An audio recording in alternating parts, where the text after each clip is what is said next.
Bonjour à tous. Ça me fait vraiment plaisir de donner cette conférence pour l'Association théosophique canadienne, tant en français qu'en anglais. C'est une conférence qui a déjà été donnée, le système solaire, donc qui a déjà été donnée par le passé, il y a environ 2 ans, à 2 branches du Québec. Donc on élargit un petit peu l'auditoire en ce moment. Le titre de la conférence est « Le système solaire selon la vision théosophique ». J'ai une première partie qui s'intitule davantage « Introduction au système solaire ». Par la suite, on ira davantage dans les détails, dans les précisions. Donc, permettez-moi de faire une petite introduction à mon introduction. Nous tenterons d'exposer le plan de notre système solaire, vaste champ d'expérimentation, permettant à divers courants de vie, dont notre humanité, d'y évoluer. Seules les grandes lignes seront présentées, mais avec suffisamment de détails, je l'espère, afin de susciter l'émerveillement et le désir de comprendre et de situer notre place en tant qu'humains dans ce plan. Aussi, nous devrions saisir d'où viennent ces grands êtres qui soutiennent notre développement. On parle parfois de nos maîtres, et comprendre que nous sommes appelés à jouer un rôle similaire au leur dans l'avenir.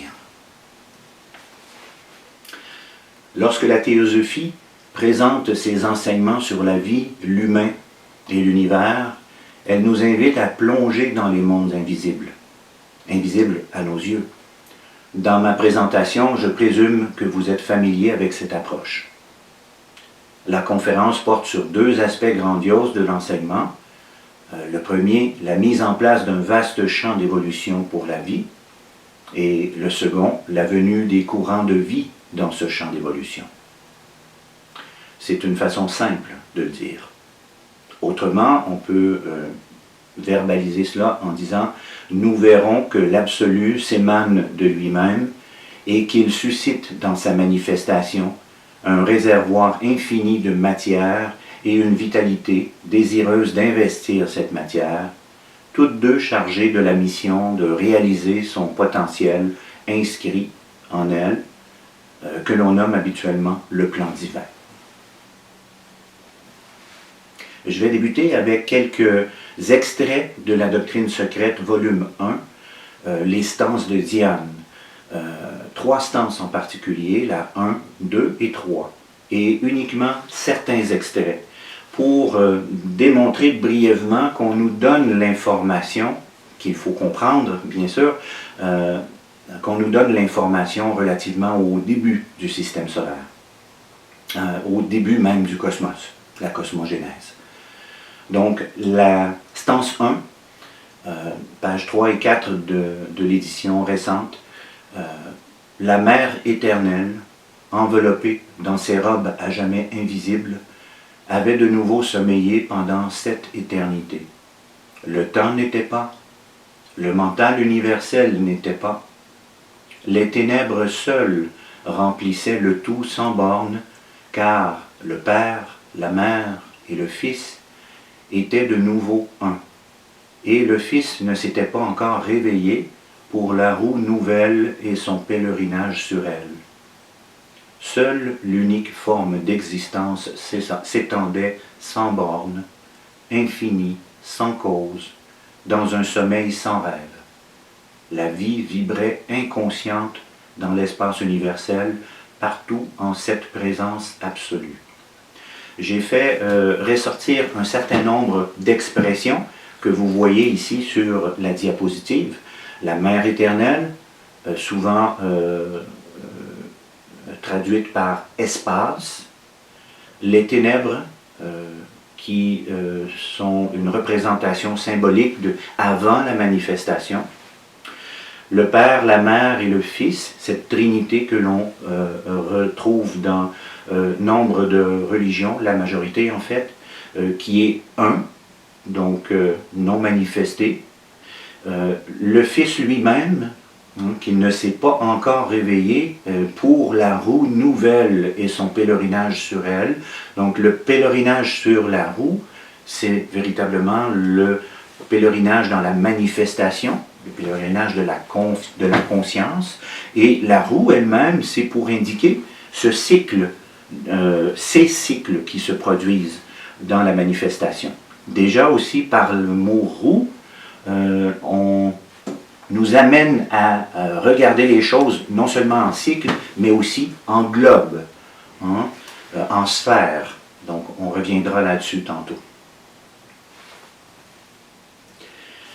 Pour représenter ou symboliser ces quelques extraits de la stance 1, j'aime bien aller chercher le cercle blanc, le cercle avec un centre immaculé, un disque blanc immaculé sur fond noir qui représente le cosmos dans l'éternité avant le réveil de l'énergie encore assoupie, c'est-à-dire avant la manifestation. On se rapporte encore à la doctrine secrète, volume 1, dans la préface. Donc ça c'est, à mon sens, une présentation brève à travers la stance 1. Maintenant, passons à la stance 2. On commence à se préparer pour un réveil. Voilà ce qu'on peut en dire par quelques extraits. Où étaient les constructeurs, les fils lumineux de l'aurore Manvantarik? Donc, l'aurore Manvantarik, évidemment, l'aurore, c'est-à-dire on n'a pas encore le jour, et le Manvantara, c'est la manifestation, ou parfois on va dire le Maha Manvantara, la grande manifestation. Donc, où étaient les fils lumineux de l'aurore Manvantarik dans les ténèbres inconnues? Les producteurs de la forme depuis la non-forme, la racine du monde, Devamatri et Svabhavat, qui est en fait l'une l'espace cosmique et l'autre la matière plastique primordiale, reposaient dans la félicité du non-être. Donc il n'y a pas encore de manifestation, mais une préparation. Il n'y avait rien que le souffle éternel qui ne se connaît pas lui-même. Le rayon n'avait pas encore jailli dans le germe, la Matri-Padma ne s'était pas encore gonflée. Matri-Padma, c'est souvent défini comme étant le lotus ou la matrice du monde. L'univers était encore caché dans la pensée divine, le Père, et dans le sein divin, la Mère. Donc, on voit qu'il y a une préparation, une gestation qui se prépare. On n'est pas encore tout à fait dans la manifestation, dans la naissance. Et ça peut être symbolisé par le même cercle de tantôt, mais cette fois-ci avec un point au centre. Le point dans le cercle, jusqu'alors immaculé, indique l'aurore de la différenciation. Donc, l'aurore Manvantarik qui se prépare. Toujours dans la doctrine secrète, dans la préface. Et voilà la stance 3, quelques extraits seulement, qui vont comme suit. La dernière vibration de la 7e éternité tressaille à travers l'infini. La mer se gonfle, elle croît de dedans en dehors, comme le bouton du lotus. Et là, quand on dit elle se gonfle et elle croît de dedans en dehors, on ne parle pas d'une expansion au sens physique du terme, dans le temps et l'espace. On parle d'un changement de condition. Dans la science moderne, on pourrait parler d'un changement de taux vibratoire du plus subtil au plus dense, permettant peu à peu une manifestation de cette substance qui vibre, une substance en vibration, une manifestation des plans les plus subtils aux plans les plus denses. Il faut essayer de développer cette conception. C'est la façon dont ça semble se produire. Le rayon traverse rapidement l'œuf vierge, la Vierge Marie, pensons à la Vierge Marie. Il fait frissonner l'œuf éternel qui laisse tomber le germe non éternel, celui-ci n'est pas éternel, donc pas permanent, qui se condense en l'œuf du monde qui n'est pas permanent. Il fait partie, cet œuf, de la manifestation. Donc, c'était quelques extraits de la stance 3. Et à partir du moment où on est rendu à cette stance, on peut transformer à nouveau notre cercle. On avait le cercle avec le point au centre. Maintenant, ce que l'on a, c'est à la troisième phase, le point se transforme en un diamètre horizontal. C'est le symbole de la mère nature, divine et immaculée, dans l'infinité absolue qui embrasse tout. Encore une fois, on se réfère à la doctrine secrète volume 1, à la préface. Ces symboles-là sont des symboles universels qui, nous dit-on, sont bien connus des initiés. À ce stade-ci, à cette étape, s'amorce la création du monde. C'est la cosmogénèse, la création de l'univers, du cosmos. Suivra la mise en place du champ d'évolution, constitué de la matière organisée en ses différents plans et sous-plans, de la plus subtile, la substance la plus subtile, à la plus dense. Je vous présente actuellement un schéma que l'on retrouve dans L'Homme, Dieu et l'Univers de M. Taimni, qui nous présente les phases non manifestées ou les plans non manifestés et vers les plans manifestés. Donc, cette création du cosmos. Ce schéma nous permet de voir 7 plans et je cite encore la doctrine secrète, volume 1, page 134. La loi une, éternelle, développe tout dans la nature manifestée sur un principe septenaire. Donc, le 7 revient souvent dans l'enseignement théosophique. Ou à tout le moins, dans le système solaire, mais je pense qu'il revient au-delà même du système solaire.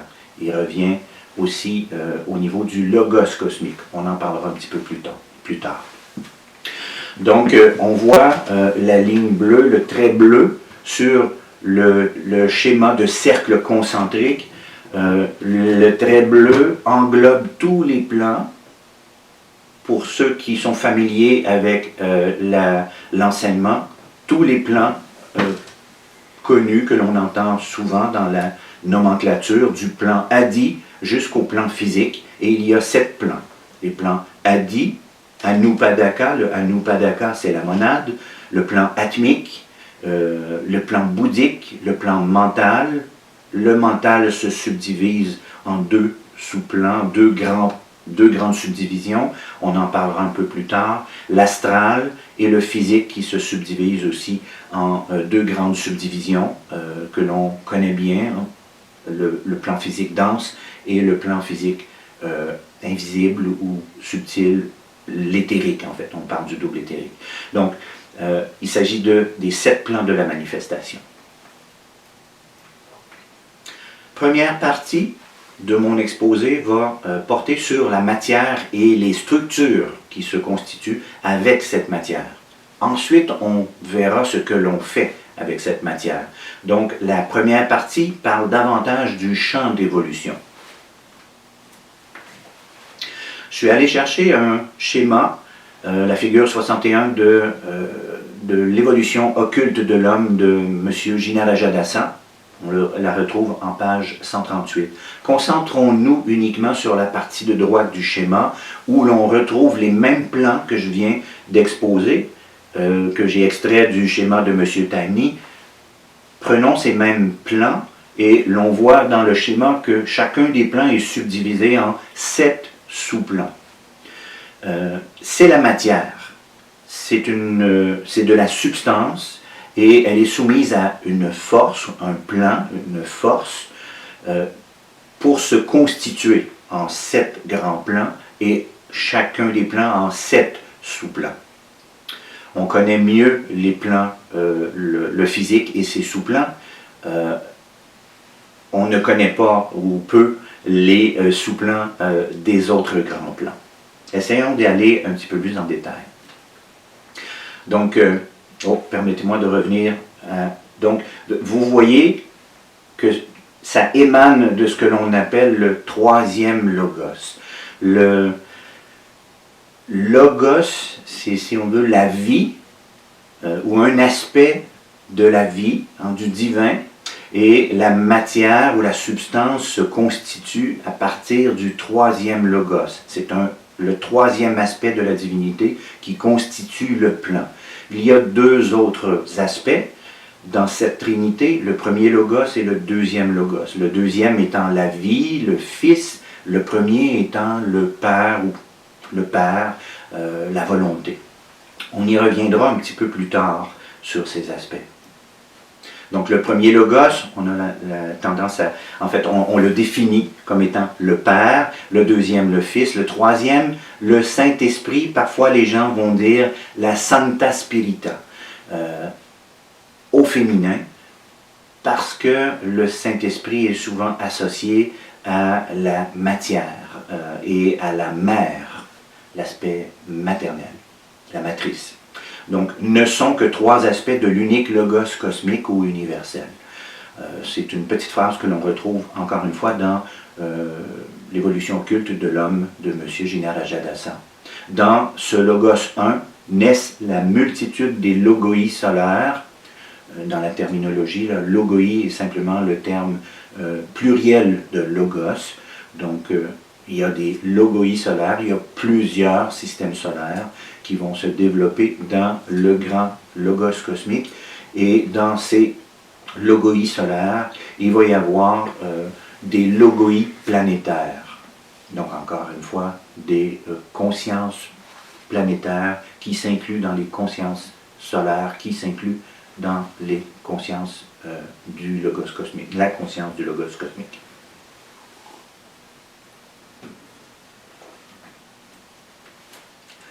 J'ai déjà présenté antérieurement cette petite diapo avant, au début de la manifestation, au tout début de la manifestation, il n'y existait alors que la Mula Prakriti, un terme sanskrit qui signifie la racine de la matière. En grec, on utilise le mot koilon, K-O-I-L-O-N, qui signifie vide. Donc, il n'y avait rien. C'est une matière qui n'est pas concevable. Donc, c'est la raison pour laquelle on l'appelle vide. C'est pas qu'elle est vide, c'est que notre mental ne peut pas concevoir quelle est la substance de cette matière. Et au moment de la création, eh bien, le troisième logos, que l'on a vu un peu plus tôt, déverse son énergie, repoussant le koilon, la matière primordiale, en une multitude de points ou de bulles. Donc, ces bulles deviennent les structures de base qui seront utilisées pour constituer tous les plans subséquents de la matière, de la plus subtile à la plus dense, et toujours de façon la moins complexe vers la plus complexe, la plus organisée. Et les plus organisés utilisant toujours la matière disponible, c'est-à-dire la moins complexe, sur le plan le plus subtil. Donc allons-y, essayons de comprendre ce que ça signifie. Le logos solaire, ce grand être, désira s'incarner et trouva à sa disposition ces matériaux, c'est-à-dire une multitude de bulles minuscules. Il en constitua des atomes ultimes. C'est l'expression qui serait ici à retenir.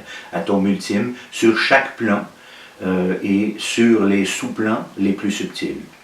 Et ces atomes ultimes furent assemblés en éléments et composés de plus en plus complexes tout au long de la descente dans la matière, dans la densification, vers la densification. Donc c'est une reformulation à partir de le système solaire de M. Powell, page 35. Reformulation libre. J'ai mis ici un plan, un petit schéma qui dit qu'au niveau du plan Adi, on a une bulle. En fait, l'élément le plus complexe, l'élément de base que l'on retrouve, il est constitué d'une bulle.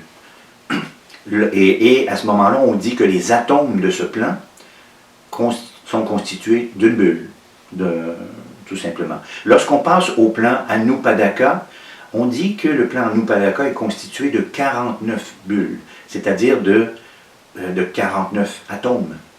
49 bulles par atome, 49 atomes du plan Adi, mais sur le plan Anupadaka, chaque atome est constitué de 49 bulles.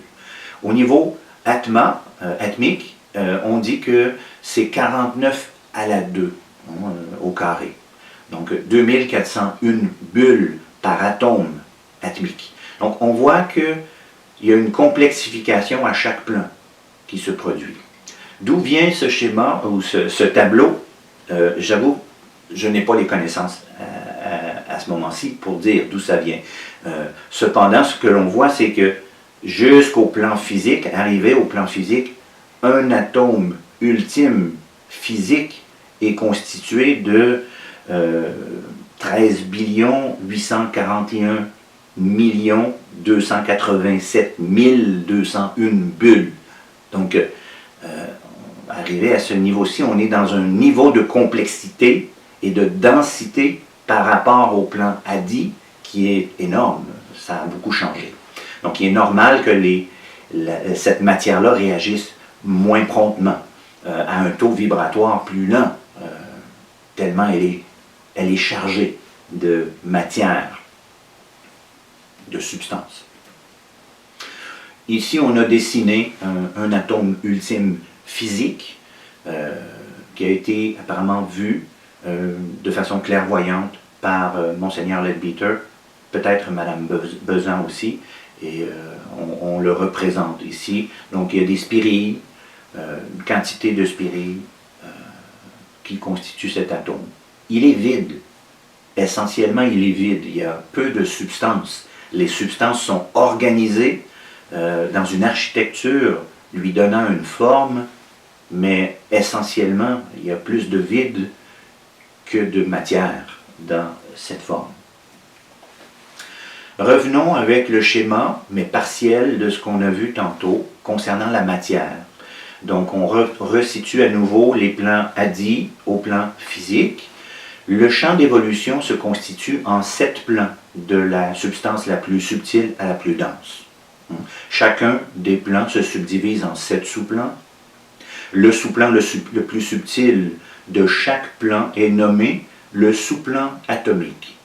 C'est l'endroit où on retrouve la matière la plus subtile pour ce plan, parce qu'il contient justement la moins complexe des matières de ce plan. La matière du sous-plan atomique est constituée de la matière du sous-plan le plus dense du plan immédiatement supérieur. Donc, exemple, pour le plan physique, le sous-plan atomique, c'est le premier sous-plan éthérique, donc c'est le sous-plan atomique le plus subtil du plan physique, et sa matière est constituée de la matière astrale, la plus dense, c'est-à-dire le 7e sous-plan astral. Donc on a pris les éléments de cette matière pour constituer les éléments du sous-plan, du premier sous-plan éthérique du plan physique. Donc, nous pouvons regarder cela comme un continuum de matière-énergie changeant de niveau vibratoire d'un bout à l'autre de ce continuum du plus subtil au plus dense. Il n'y a pas de séparation si marquée que ça. Donc, notre mental sépare les choses, mais dans la réalité, il y a un lien entre toute cette matière. Si on va chercher uniquement le plan physique et le plan astral, donc dans le plan physique, on connaît mieux les sous-plans, c'est-à-dire qu'il y a, si on commence du plus dense au plus subtil, il y a les solides, les liquides, les gazeux. Ceux-là, on travaille avec, on les connaît, ils font partie de notre constitution physique visible. La science les reconnaît facilement. Il y a par la suite les plans éthériques, il y en a 4 subdivisions éthériques. Éthérique 4, 3, 2, 1. 1 étant la plus subtile. L'éthérique 4, actuellement, il semble que la science commence à reconnaître cet éthérique 4 et le nomme plasma. Il semble, si on se fie à la description. qui en est fait. Et évidemment, on retrouve le premier sous-plan éthérique, le plus subtil, que l'on nomme le sous-plan atomique du plan physique. Je veux ici introduire une notion qu'antérieurement je n'ai pas introduite. Elle est plus complexe, mais ce schéma-ci, j'ai trouvé qu'il était tellement clair comparativement à ce que j'ai lu auparavant que j'ai voulu vous le présenter. On le retrouve, donc la source, c'est le champ ou cadre d'évolution de la vie dans notre système solaire. C'est une contribution d'étude de JBS, il n'a pas voulu mettre son nom complet, qui date de décembre 2006. C'est extrait d'un format PDF que j'ai trouvé sur un site internet, le tibétain, et on retrouve le schéma du logos cosmique. Donc, il est intéressant parce qu'on en parle aussi, on en parle aussi dans la doctrine secrète, on en parle dans d'autres volumes, d'autres auteurs théosophiques ont fait référence, mais ce schéma, c'est le plus clair que j'ai pu trouver jusqu'à maintenant. En fait, voyons la base du schéma. Quand on parle du plan physique cosmique, on retrouve dans ce plan physique cosmique les plans auxquels on est habitué, de Adi jusqu'à physique. Il y a 7 plans, et dans ce schéma, ces 7 plans deviennent des sous-plans au niveau cosmique. Ce sont 7 sous-plans. Et il y a 6 sous-plans supérieurs, pardon, pas 6 sous-plans, mais 6 plans supérieurs qui pourraient être, si on va du plus dense au plus subtil, l'astral cosmique, le mental cosmique, le bouddhique cosmique, l'atmique cosmique. Ensuite, on parle de l'anupadaka cosmique ou bien le plan monadique cosmique. Et enfin, le adi cosmique. Et on retrouve ces 7 plans au niveau du logos cosmique, qui est notre Père, notre source à tous, en fait, qui est la source de tous les systèmes solaires dans l'univers. Et ce logos cosmique est émané du divin. Donc cette façon de voir nous permet de comprendre que le plus petit est toujours englobé dans un plus grand, qui est englobé dans un plus grand, etc. Et nous participons, comme vie humaine, nous participons à la vie de notre système solaire, et les systèmes solaires participent à la vie du logos cosmique, qui lui participe à la vie de l'absolu, qui est son créateur. Donc on voit qu'on est toujours engrammé dans quelque chose de plus grand, de plus volumineux. Donc je vous présente cet autre petit schéma qui fait le focus davantage sur les plans que l'on connaît dans notre système solaire, du plan Adi, le plus subtil, jusqu'au plan physique. Et quand on considère qu'il est englobé dans le logos solaire, l'ensemble de ces 7 plans sont, pour le logos solaire, son plan physique. Et ces 7 plans sont ces 7 sous-plans physiques. Donc, le Adi, il est le premier éther cosmique. Le monadique ou Anupadaka, il est le deuxième éther cosmique. Le atmique, notre Atma, il est le troisième éther cosmique. Le Bouddhi, ou le plan de l'intuition, le quatrième éther cosmique. Ensuite, notre plan mental est le gazeux cosmique, notre plan astral est le liquide cosmique, et l'ensemble de notre plan physique dense et éthérique, est le solide cosmique. Donc, il faut jouer avec notre mental pour suivre cet accroissement, là, le fait que c'est englobé dans quelque chose de plus grand. Donc ce schéma montre que les 7 plans du système solaire, Adi jusqu'au plan physique, constituent en fait le plan physique le plus dense dans la constitution du logos cosmique, dans lequel nous avons la vie. Et par analogie, on va parler de son plan physique. Alors, on voit que tout est relatif. Construisons maintenant le système solaire, ou un système solaire. J'introduis la notion des globes et des contreparties, ici. Donc, et j'ai jumelé dans ce schéma, ce qui n'avait pas été fait auparavant, les chaînes. Vous n'avez pas toutes ces notions pour l'instant, certains oui peut-être, mais pour ceux qui ne sont pas familiers. Donc, voyons d'abord, il y a sur chaque, en fait, dans la manifestation de chaque chaîne, et je vais vous décrire ce qu'est une chaîne dans quelques instants, sur chaque chaîne d'évolution, il y a, ou dans chaque chaîne d'évolution, il y a 7 globes.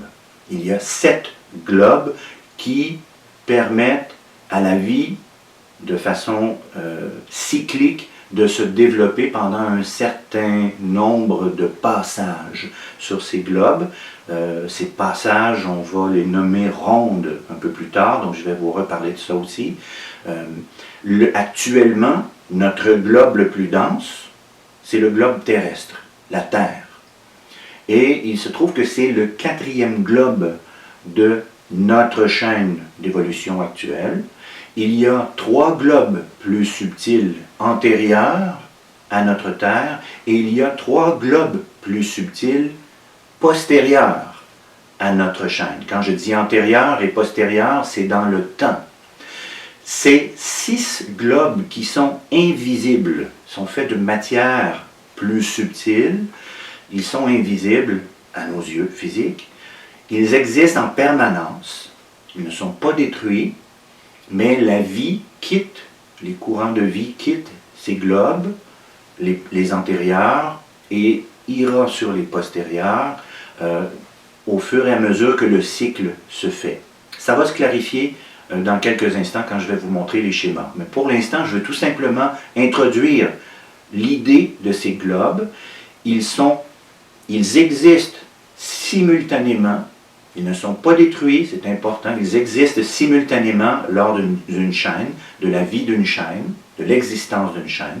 Donc, la Terre, actuellement, est constituée de 7 globes. 6 globes invisibles, parce qu'ils sont sur des plans plus subtils, et un globe matériel, physique, parce qu'il est visible, parce qu'il est sur le plan, il est descendu jusqu'au plan de la matière solide, liquide, gazeuse, et éthérique bien sûr. Donc, on voit sur le schéma là, que ces globes, on voit ces globes et leurs contreparties. Voyons dans la colonne où j'ai écrit chaîne 4 en rouge, ben c'est la 4e, la 4e chaîne de notre grand plan au champ d'évolution, où le globe le plus dense est le globe physique. Et on voit qu'il y a 6 globes au-dessus de ce globe physique. On en voit 7, là, mais en fait, c'est simplement que l'éthérique, qui est un petit... est la portion éthérique, en fait, du globe physique. Donc, il y a en tout 7 globes. Lorsqu'on parle des chaînes antérieures et des chaînes postérieures, ben, il y aura 3 chaînes antérieures et 3 chaînes postérieures. Il sera utile de revenir peut-être à ce schéma-là un petit peu plus tard. Donc ici, c'est une petite diapo. Pour simplifier les choses, j'utilisais une fleur, une ombelle de fleurs pour présenter symboliquement le système solaire. Je ne sais pas si c'est utile de le faire. Je vous la présente et puis on verra là, si je la maintiens jusqu'à la fin de la présentation. Donc, voyez Dieu manifester, la manifestation, comme un arbre infini qui fleurit et se déploie dans le temps et l'espace. Approchez et observez ces ombelles, hein, ces grandes boules de fleurs, toutes uniques, ordonnées avec sagesse et beauté. Ces ombelles présentent plusieurs petites fleurs. Chaque fleur comporte un certain nombre de lobes, hein, comme des pétales, mais plus sous forme de lobes. Donc, voici l'univers tel qu'un petit enfant, nous pouvons le tel un petit enfant, nous pouvons...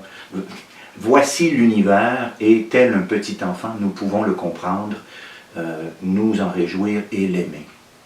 Donc, puisse le grand architecte nous initier au plan divin. Si on va plus près de cette ombelle, on n'en regarde qu'une seule. Dans cette introduction, concentrons-nous uniquement sur cette fleur et allons extraire de cette fleur le système solaire. Pour faire référence à M. Powell qui parle de 7 plans d'évolution planétaire dans notre système solaire, je vais extraire uniquement 10 petites fleurs de cette ombelle. Et chacune de ces fleurs comporte 7 lobes. Donc on retrouve ici ça ressemble à une fleur, mais une représentation schématique de 10 pétales.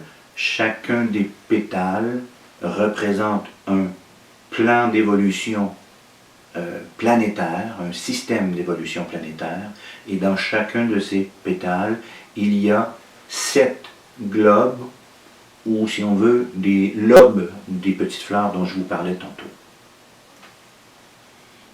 On peut le revoir, on le retrouve à la page 30 du système solaire de M. Powell. C'est un système, c'est notre système planétaire. En fait, c'est une carte du plan d'évolution de notre système planétaire. Vous comprendrez ce que je veux dire par carte dans quelques instants. Il est important de mentionner que M. Powell ne s'est pas référé directement aux écrits de Mme Blavatsky. Il est allé se référer davantage aux écrits de Mme Bezan, de M. Leadbeater, un peu de M. Apessinet, et aussi il s'est référé à M. Scott Elliott quand on parle de l'histoire de l'Atlantide. Et même quand on parle de l'histoire de M. Sinet, il n'est pas allé se référer au bouddhisme ésotérique. Donc, de cette couronne de 10 fleurs, faisons une extraction d'une des fleurs. Et cette fleur, ben, c'est notre logos planétaire. En fait, c'est le champ d'évolution de notre logos planétaire avec ces 7 lobes. Rentrons maintenant dans une structure, un autre schéma, une structure que l'on appelle la chaîne. Ici, on vous présente la chaîne terrestre et ses 7 rondes. Ce sont des notions de base là, que l'on donne morceau par morceau et ensuite on va les mettre ensemble pour essayer d'avoir une vision plus complète. Donc, une chaîne d'évolution est constituée de 7 globes. L'on a vu dans un schéma antérieur que pour la chaîne terrestre, le globe, le 4e globe est le globe le plus dense. C'est notre Terre. Et il y a 6 globes antérieurs et 6 globes postérieurs qui sont plus subtils, non visibles aux yeux. On les nomme globe A, B, C, le D étant la Terre, et ensuite le E, F, G, qui sont les postérieurs. Donc, le A et le G, ils sont sur des plans supérieurs, et la matière la plus dense qui constitue ce globe, c'est la matière mentale inférieure. Bien sûr, il y a mental inférieur, mental supérieur, bouddhique, astral, Anupadaka, Adi. Ils ont de la matière de tous ces plans. Mais ils n'ont pas de matière astrale, ni de matière éthérique, ni de matière physique.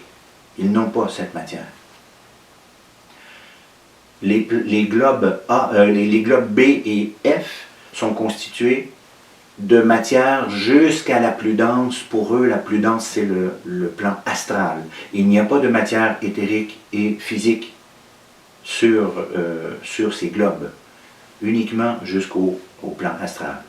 Ensuite, les C et E, et attention, là, vous voyez sur l'écran, C, Mars, E, Mercure. C'est erroné comme notion, mais c'est le schéma que j'ai extrait du volume de la compilation de M. Powell. On reviendra soit dans l'exposé, soit dans les questions au niveau de cette information qui a été introduite ici. Ça a été démenti par Mme Blavatsky. Corrigé par Mme Blavatsky. Donc, le globe C et le globe E, on a dit qu'ils étaient ces globes physiques. Mais on se souvient que les globes physiques, il y a du physique invisible et il y a du physique visible. Et dans le physique invisible, ben, c'est l'éthérique. Donc, ces globes, quand on se réfère aux notions que l'on retrouve chez le Tibétain, par exemple, le maître le Tibétain, ces globes, ils sont éthériques. Ils ne sont pas physiques denses, ils sont éthériques. Donc, ils n'appartiennent pas au monde visible. Et on va faire une correction tantôt qui va en parler plus précisément. Et bien sûr, le globe D qui est constitué de l'ensemble de la matière jusqu'à la physique dense, celle avec laquelle on évolue actuellement. Donc, en termes d'évolution ou changement d'état ou accroissement de faculté, la vie se meut en une spirale plutôt qu'en cercle, car à chaque nouveau passage sur les globes, elle y arrive avec une conscience plus développée, comme la sève se bonifie à chaque passage. Je reviens au schéma. On a vu les 7 globes, mais voyons la spirale aussi, qui tourne autour de ces globes. Cette spirale, c'est la conscience, ce sont les courants de vie qui se déplacent d'un globe à l'autre et qui va s'expérimenter sur chacun des niveaux qu'offrent ces globes pendant une période prolongée, des énormes périodes de temps. À chaque fois que la conscience ou la vie ou les courants de vie complètent un tour complet des 7 globes, on parle d'une ronde. C'est ce que l'on dit à ce moment-là. La vie a fait une ronde et elle en fait 7 rondes avant d'avoir complété son pèlerinage sur 7 roues d'évolution, 7 chaînes d'évolution. Donc quand vous me voyez là, vous m'entendez, c'est son pèlerinage sur cette roue, hein, on réfère à ce qu'on est allé extraire dans la doctrine secrète tantôt.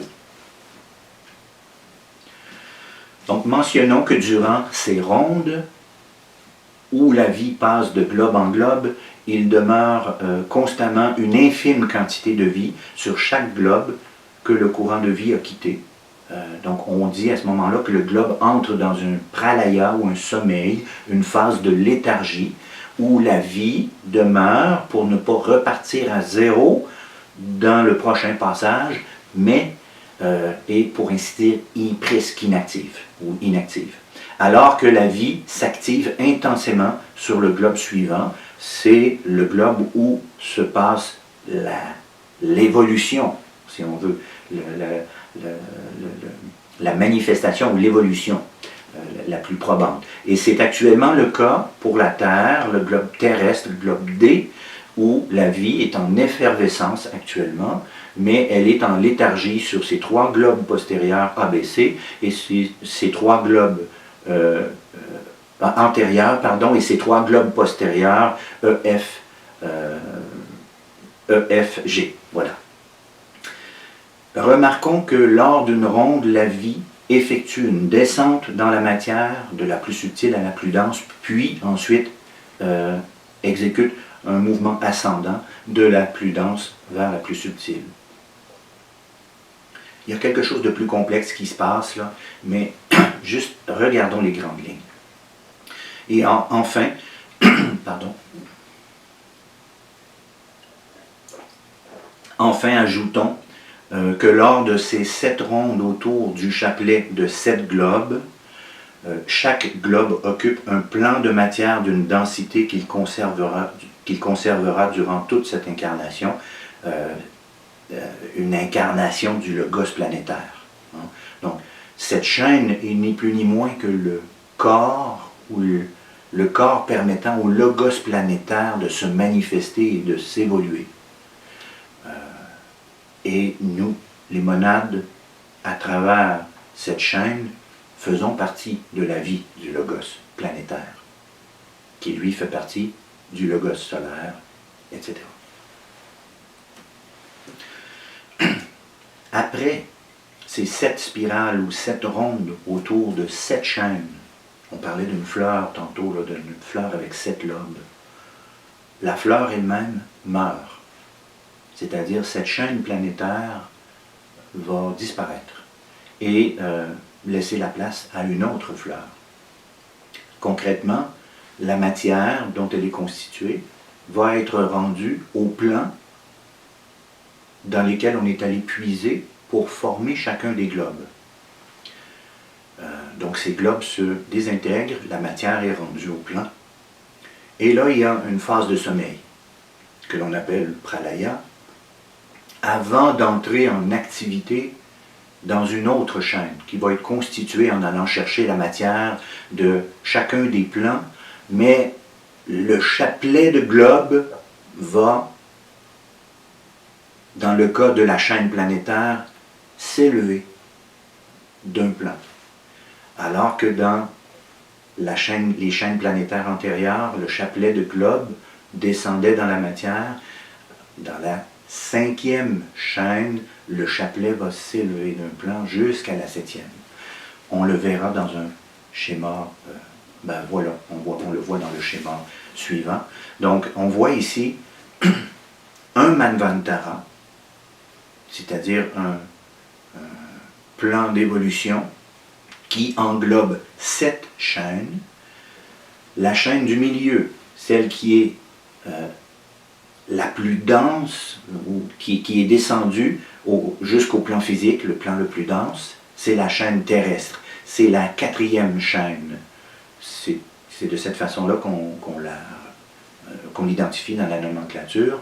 Il y a eu 3 chaînes avant qui n'existent plus. C'est du passé, c'est de l'histoire ancienne.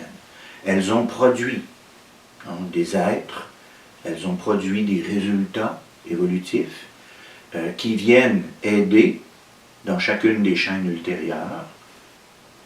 Et actuellement, la 4e chaîne est en train de se déployer dans l'espace et dans le temps. On en est à peu près à la moitié de sa vie. Et les chaînes ultérieures, postérieures, les 5, 6 et 7e chaînes, c'est projeté. Ce sont des chaînes projetées. C'est un plan. Ce n'est pas encore advenu. Donc on est actuellement dans une chaîne, une 4e chaîne, la chaîne que l'on nomme terrestre. Pour se comprendre, on l'appelle la chaîne terrestre. Donc, et oui, survient la désintégration des globes en leurs matériaux constituants et leur réintégration après un pralaya sommeil, donc en 7 nouveaux globes à un niveau de densité inférieur ou supérieur. Donc ce qu'on voit ici, c'est puisqu'on est à la chaîne 4, lors de la chaîne 5, on va s'élever dans les plans, l'ensemble des plans. Alors que la 3e chaîne, lorsqu'elle s'est désintégrée, puis qu'elle s'est reformée en la chaîne 4, bien, on est descendu dans la matière. On illustre le schéma précédent par ce schéma actuel, en y incluant les pralayas entre chaque chaîne. Donc, on a la chaîne 1 tout en haut, à gauche, et suivi, après sa désintégration, d'un pralaya où la matière est rendue à ces différents plans, puis ensuite la formation de la chaîne 2, et lorsqu'elle est complète après ces 7 rondes, la matière est rendue aux différents plans. La chaîne suivante descend un petit peu dans l'ensemble des plans, c'est la chaîne 3, on l'a appelée la chaîne lunaire, et ça porte parfois à confusion, parce qu'on a encore notre satellite, la Lune, qui gravite autour de la Terre, et on se pose de sérieuses questions tout le temps, à savoir, mais pourquoi il est encore là, s'il appartenait à une autre chaîne, avant un pralaya hein, et qu'il est censé être désintégré. Bon. Donc ce sera des questions intéressantes à discuter. Ensuite, après la chaîne 3, on a le pralaya, la matière est rendue à ses plans originels, et la formation de la chaîne 4, et on en est actuellement au milieu à peu près de la vie de la chaîne 4, et le reste c'est à venir. Donc la vie passe de chaîne en chaîne, après un temps en sommeil, entre chaque incarnation du logos planétaire. Hein, donc c'est plus grand que soi, commençant avec le produit de son prédécesseur et chacune transmettant à son successeur ce qu'elle a produit elle-même. Donc nous, on travaille avec ce que les chaînes antérieures ont produit, incluant la chaîne lunaire, et on est en train d'évoluer, et lorsqu'on aura produit le fruit de notre chaîne, ben, ça servira de base à la chaîne suivante, la chaîne numéro 5, qui n'est pas encore. Comme nous le voyons, le tout se joue pendant 7 incarnations et constitue le cycle évolutif d'un système planétaire. Et pour le dire autrement, le système d'évolution d'un logos planétaire. Rappelons que de ces logos planétaires dans notre système solaire, il y en a 10. On va chercher dans ce diagramme-ci le système d'évolution de la Terre. Et actuellement, on en est à la 4e chaîne. Ce petit schéma ici pour aider à comprendre que tous les systèmes planétaires du système solaire ne sont pas rendus au même niveau de développement actuellement. Donc, très succinctement, on situe la Terre au niveau de sa chaîne quatrième chaîne, et de sa ronde 4e, et on est en plein milieu de la 4e ronde. On dit que dans ce schéma qu'il y a 3 planètes physiques, démenti par Madame Blavatsky. Il y a une planète physique, la Terre, et Mars et Mercure n'en font pas partie. Ce sont des systèmes planétaires propres qui ont eux aussi leurs 6 globes en contrepartie, leurs 6 contreparties ou 6 globes invisibles. Et ils sont rendus, ces systèmes planétaires, à des niveaux distincts de la Terre. Du système terrestre. On voit Vénus, quelque chose qui est intéressant chez Vénus. Vénus en est à sa 5e chaîne et à sa 7e ronde, donc beaucoup en avance sur notre système planétaire. Et c'est d'ailleurs le plus en avance apparemment de l'ensemble du système solaire. Pourquoi je le mentionne? C'est qu'on a reçu de l'aide de Vénus dans notre évolution, dans nos chaînes antérieures. Je passe rapidement sur celui-ci, tout simplement pour dire qu'il y a beaucoup plus de planètes que ce que l'on retrouve dans les livres secrets que ce que l'on retrouve dans l'astronomie moderne, bien sûr. Donc, je reviens à ce plan que l'on a vu tantôt, c'est le plan complet, c'est la carte, le plan d'évolution du système solaire. C'est un plan, tout n'existe pas en même temps, simultanément actuellement. Voyons cette carte épurée, voilà, ici. Donc, avec le tableau qu'on vient tout juste de visualiser, là où on en est actuellement, si on revient à la Terre, on voit qu'il y a uniquement le globe, pas le globe, pardon, mais la chaîne 4e, la 4e chaîne, qui est la plus dense, qui est descendue au plan le plus matériel, et on ne retrouve plus sur ce plan, ou sur cette carte d'évolution, les 3 chaînes antérieures. Elles n'existent plus. Et on voit en pointillé les 3 chaînes subséquentes qui n'existent pas encore. Donc, on voit le système solaire dans son état actuel, l'évolution. Approximativement actuel. Les erreurs corrigées par Mme Blavatsky. Donc, allons-y maintenant. Elle dit clairement que dans les 7 globes d'une chaîne, de ces 7 globes, un seulement, le plus bas et le plus matériel, est sur notre plan ou à portée de nos yeux de perception, de nos moyens de perception, pardon. Les 6 autres sont en dehors de ce plan et par conséquent invisibles à l'œil terrestre. Donc c'est pour insister sur le fait que Mars et Mercure, qui sont des planètes visibles, physiques actuellement, ne font pas partie de la chaîne terrestre, qui, évidemment, le globe terrestre est visible lui aussi. Et elle ajoute, Doctrine secrète, page 147, ni Mars ni Mercure n'appartiennent à notre chaîne terrestre, elles sont, avec d'autres planètes, des unités septénaires dans la masse des chaînes de notre système et sont aussi visibles, Mars et Mercure, que leurs globes supérieurs sont invisibles. Donc elle ne peut pas être plus claire lorsqu'elle mentionne ça. Pourquoi Mme Besant, M. Leadbeater ont introduit des notions erronées? Il faudrait leur demander s'ils étaient vivants. Voilà. On vient de terminer ce que je voulais transmettre, et il y aurait beaucoup plus à dire là, mais ce que je voulais transmettre sur la matière et les structures de la matière.